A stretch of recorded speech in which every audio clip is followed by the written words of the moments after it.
Hi అండి. ఈరోజు మా పెళ్లి రోజు 16 సంవత్సరాలు కంప్లీట్ చేసుకొని 17వ సంవత్సరంలోకి అడుగు పెట్టాను. ముందుగా మా హస్బెండ్కి అంటే మా శ్రీవారికి పెళ్లి రోజు శుభాకాంక్షలు. ప్రతి ఆడపిల్ల పెళ్లికి ముందు ఎన్నో కలలు కంటూ ఎన్నో ఆశలతో అత్తగారింట్లో అడుగు పెడుతుంది.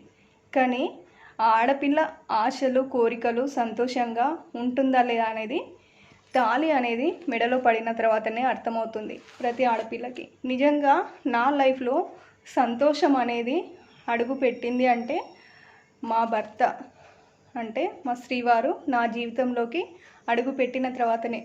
ఎందుకు అంటారా? పుట్టింటిని తక్కువ చేసి చూడాలని కాదు, కానీ పుట్టింట్లో నేను పడిన కష్టాలు ఏ ఒక్క ఆడపిల్ల కూడా పడి ఉండదు. నిజంగా చెప్తున్నా, పుట్టింటి వాళ్ళను తక్కువ చేసి చూడాలని కాదు, కానీ నాకు 2 అన్నదమ్ములు, నేను ఒక్కదాన్నే. చెప్పుకుంటే చాలామంది బయట అడుగుతూ ఉంటారు మీరు ఎంతమంది అని. ఒక అన్న ఒక తమ్ముడు అని అక్కడ గర్వంగా చెప్పుకుంటాను. కానీ ఆ ఇంట్లో నేను సంతోషంగా ఉన్నానా లేదా అనేది నాకు మాత్రమే తెలుసు. ఎందుకంటే నా ఊహ తెలిసిన వయసు నుంచి తల్లిదండ్రుల ప్రేమ లేదు, అన్నతమ్ముల ప్రేమ లేదు. ఎందుకు అంటారా? ఆడపిల్ల అంటే చులకన వాళ్ళకి. నేను ఏ రోజు ఎవరికి చెప్పుకోలేదు, కానీ ప్రతి సంవత్సరం రాఖీ వస్తుందంటే పుట్టింటి వాళ్ళు గుర్తొస్తూ ఉంటారు. చిన్న వయసులో మ్యారేజ్ చేశారండి, ఇంటర్ ఫస్ట్ ఇయర్లో.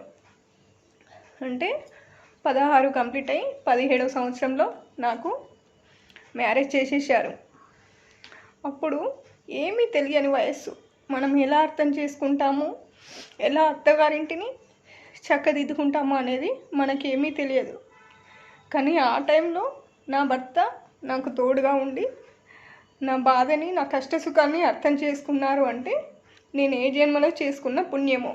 నిజంగా చెప్తున్నాను, పుట్టింటి వాళ్ళని తక్కువ చేసి చూడాలని కాదు, వాళ్ళు మనల్ని ఎలా చూసుకున్నా వాళ్ళు జన్మనిచ్చారు కాబట్టే ఈరోజు నేను అత్తారింట్లో సంతోషంగా ఉండగలుగుతున్నాను. థ్యాంక్ యూ శ్రీవారు. నా జీవితంలోకి మీరు వచ్చాకే నా మొహంలో చిరునవ్వు అనేది వెలిగింది అండి. ఇంతకంటే ఇంకా ఏం కావాలో చెప్పండి ఒక ఆడపిల్లకి.